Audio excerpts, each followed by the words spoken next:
This morning on the news show, we're going to be talking about Jim Ratcliffe's £100 million Manchester United fire sale in the summer. Some big names being talked about actually potentially leaving Manchester United. And Saudi Arabia is going to be the main destination for Manchester United to try and offload some of these players. We're going to give an update as well on Scott McTominay. Obviously, yesterday it was reported that he could potentially get his contract extended. But reports today are contrasting that, saying potentially United are looking to move him on as well in the summer. They're also going to have updates on Karim Benzema and whether he can actually make a move to Manchester United or whether they're even interested. And we're going to talk as well a little bit about Omar Barada's appointment and the fact that David Brailsford saw a massive opportunity and took it. Let's get into it.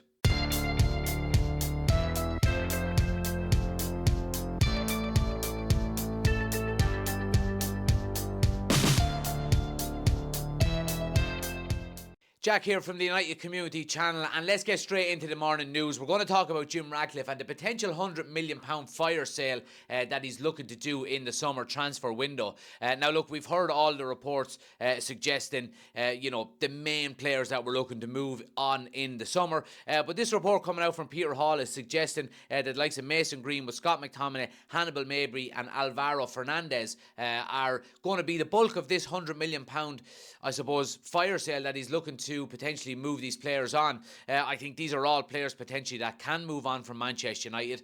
And this goes back to what we've said, over the past few years and how poor Manchester United have actually been at generating revenue by moving players on to other clubs. Like the four mentioned here, obviously Mason Greenwood, unbelievable talent, but his time at Manchester United looks like it's up. Scott McTominay is a player that we've tried to get rid of only last summer, so it does look like that's going to be the case again. We're obviously going to talk about Scott McTominay a little bit more in a moment. And then, of course, Hannibal Mabry and Alvaro Fernandez. These are two kind of players on the periphery of the Manchester United squad. Eric Ten Hag did give, especially Hannibal, a little bit of game time. He obviously hasn't impressed massively if he's gone out on loan, but again, look, this looks like it's going to be more of a board decision more than anything else. And the likes of Jim Ratcliffe and, the people he's putting in place to take charge of the football side of Manchester United are going to be very cutthroat by the looks of things. If you're not good enough, it's time to move on. And look, I think that kind of echoes what Eric Ten Hag said as well when he first came to Manchester United. He said, academy players will only get a chance to play in the first team if they're as good or better than the players that are already there. And I think that is probably the case, especially with the likes of Hannibal and Alvaro Fernandez. They're probably just not good enough to get into the team. It's as simple as that. I mean, Alvaro Fernandez, where, you would like to see potentially, some of the academy players come through. We're seeing an awful lot of it already. But he's already got Luke Shaw ahead of him. He's got Malacia, who we brought in from PSV. And then he's also got Diogo Dalot, who can play there. And we've even seen Aaron Wan-Bissaka play there this season. So I think it's important for him to move on. Hannibal, on the other hand, got some minutes, got some game time, looked decent in fairness, but is he really going to keep Casemiro, Kobe Mainoo, Bruno Fernandes out of the team? I'm not too sure. I don't know if he wants to stay as a squad player maybe next season, because I think maybe that is going to be his level. But look, I mean, interesting to see in relation to, the players that were potentially moving on. Now, look, some of the other main players that we've been looking at and we've been hearing that Manchester United are looking to move on are the likes of Casemiro, Antony, Jadon Sancho, these types of players. And this is where Saudi Arabia is going to become very important, and Aaron Wan-Bissaka as well, apologies. So if we're talking Mason Greenwood, Scott McTominay, Hannibal, Alvaro Fernandez, Casemiro, Aaron Wan-Bissaka, Antony, Jadon Sancho, that's 8 players straight away that you can probably generate close to 150, 200 million for. It would be, I think, quite easy to generate that kind of money. Now, some of the bigger name players, the likes of your Casemiros, the likes of your Antony's, Jadon Sancho's, Saudi Arabia is probably going to be the destination where you can garnish the most money from in terms of a transfer fee. And I think from a player's standpoint, it's probably the best place they can go in terms of getting the kind of salary that they're getting at Manchester United. Underperforming players that leave a top club like Manchester United, like Liverpool, like Real Madrid, wherever it may be, they tend not to get the same type of money wherever they go. Now, Saudi Arabia has come in out of nowhere, a little bit like China did a few years back, and has started offering ridiculous wages. Now, I mean, we are seeing a bit of a backlash, and we're going to get on to Benzema in a few minutes, but we're seeing a bit of I suppose, a backwards step. I mean, we're talking about an awful lot of players that went to Saudi Arabia in the summer that are already looking to get out of there. Obviously, we know what happened with Jordan Henderson. There's been talks of Neves wanting to get out, obviously Benzema as well. So is that going to be the kind of, is the Saudi league going to have the lure that it had maybe last summer? Will it have that lure again next summer for the types of players that we're looking to get off the books? I don't know. We'll have to wait and see. I think if we see an exodus of players between now and maybe this time next week from the Saudi League, that have gone from top clubs and top leagues like the Premier League, then I think it will probably be a dagger in the side for the Saudi League, in terms of being able to attract the big players. But again, it'll all come down to money. They'll probably just offer more and more money and try to get these players in.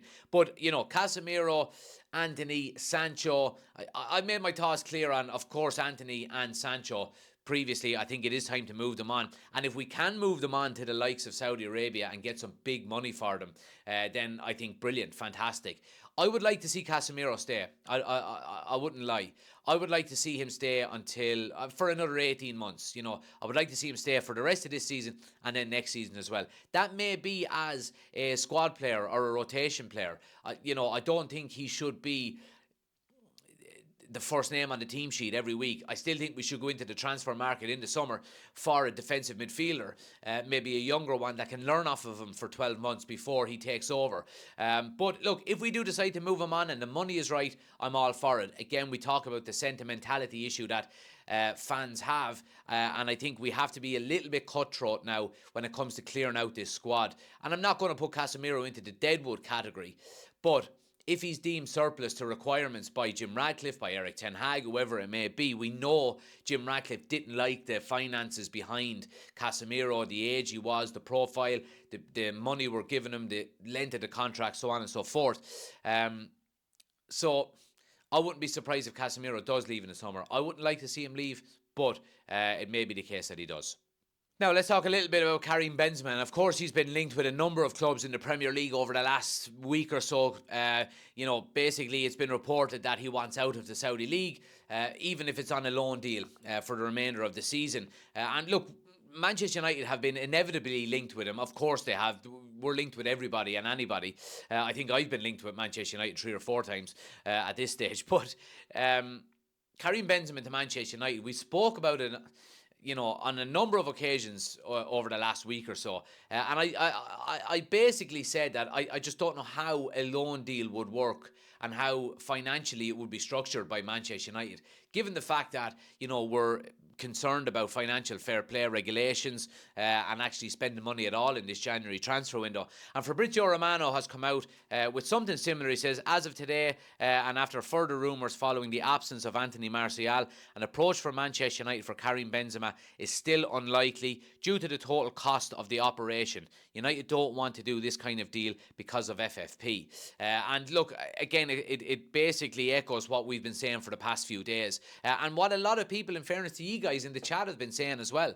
It's just a deal that we would probably like to see as a 6-month loan deal, because he wouldn't be coming in as our main striker, not like a Zlatan or a Cavani as an older player. He would be coming in as support for the squad.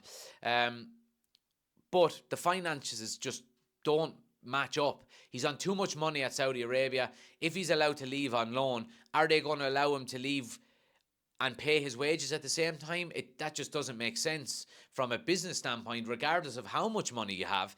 And I don't think Manchester United can afford to pay him they certainly can't afford to pay him the types of money he's getting in Saudi Arabia. But if he was to come in on 10% of his wages every week in Saudi Arabia, he would still be he would be the highest paid player at Manchester United. So I don't think Karim Benzema to Manchester United is going to happen. Now, again, we've been talking about a striker coming into the club, and we do need one. Anthony Martial now is going to be out for 10 weeks. He decides to get an operation in the middle of the transfer window, in the middle of the season, and puts himself out for 10 weeks. I mean, it's just a complete mercenary move from him to try and get himself to, the summer transfer window and leave on a free. He knows Manchester United are trying to get rid of him in this transfer window and get some money for him. he's on good money here and he wants to be able to get a large signing on bonus for whatever club he signs for in the summer on a free. So I think it's a mercenary move from him, and he's decided to get an operation and put himself out for 10 weeks, knowing that no one will come in for him in the January transfer window and that he'll be scot-free all the way to the summer. So it is quite clear that we're going to need a striker. Choupo-Moting has been mentioned. Obviously, there hasn't been any major updates in the past 24 hours on him. I do think Manchester United are probably going to make a move from between now and next week. I think it is it next Wednesday or next Thursday is the transfer window close? So yeah, I mean, I think it's next Wednesday. So yeah, I mean, look, strikers is vitally important for Manchester United. Let's see what we can do before the end of the window.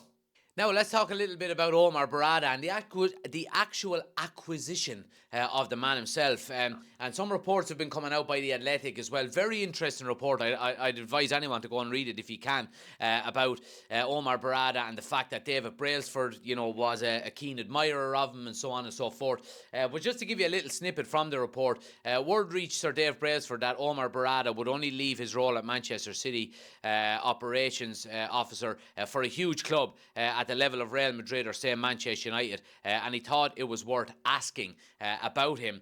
Obviously, it was a bold move going from Manchester City to Manchester United, but Dave Brailsford supposedly took a chance on it.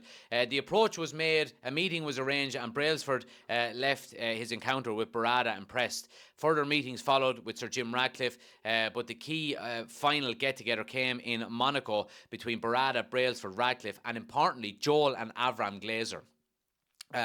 So, I mean, it just goes to show really how quickly Manchester United have moved to start putting, their own people in place, the likes of Jim Ratcliffe, putting their own people in place behind the scenes. Basically, we know already they haven't even been ratified for their 25% ownership of Manchester United yet. It's been less than a month, little over a month since I suppose the announcement was made that they've won the race supposedly, and they've moved very quickly to go and get the guy that they wanted. Now, again, look, don't be fooled in any way that they haven't stopped, I suppose, meetings and things like that in the background. Not saying that I know anything, but, I would be shocked if they're already not meeting with the likes of Dan Ashworth or Paul Mitchell or whoever it may be that they further want to put in place in the scenes. In terms of football operations in the background. And look, it's all we can ask for as Manchester United fans, isn't it? We've had 20 years now of absolute negligence with the Glazers, spinning us yarns and basically just, pulling the wool over our eyes or trying to do so. And Jim Ratcliffe is coming in with the likes of Sir Dave Brailsford, and they're just getting to work. It's as simple as that. They're getting to work. They're trying to put the right people in place, and I think they're doing it. I think they're going about it the right way. I think they're putting the structure in place first, higher up. Barada, Dan Ashworth, Paul Mitchell, whoever it may be, get them people in place first, and I think that's probably another reason why we're not seeing too much transfers, in this January window. But put the people at the top in place first, get them, in underneath the desk, get their feet underneath the desk, get them working hard and identifying players and, systems and whatever it is we want to do going forward as a club, as Manchester United, and then really, really go and attack the summer transfer window. And I think that's probably what Manchester United are going to do. But let me know what you think in the comment section below, guys, on all the topics we've discussed today. Please do smash a like on the video as well. Hit subscribe if you're new. And as well, anybody who wants to get involved in our match build-up for the Newport game on the weekend, please do just take out your phone like this. Take out your phone, put it in landscape mode, and record yourself for 60 seconds, giving us your match preview, build up what you'd like to see, starting 11, score predictions, so on and so forth. And send it to unitedcommunitychannel@outlook.com. I'll put them all together and you can be included then on screen for our match build-up a couple of hours before the game. But thanks for watching, guys. Smash a like on the video, hit subscribe. I'll be back tonight from 8 o'clock with the Transfer Talk Show. We'll talk about all of these issues in depth. But until then, have a great day. Take it easy.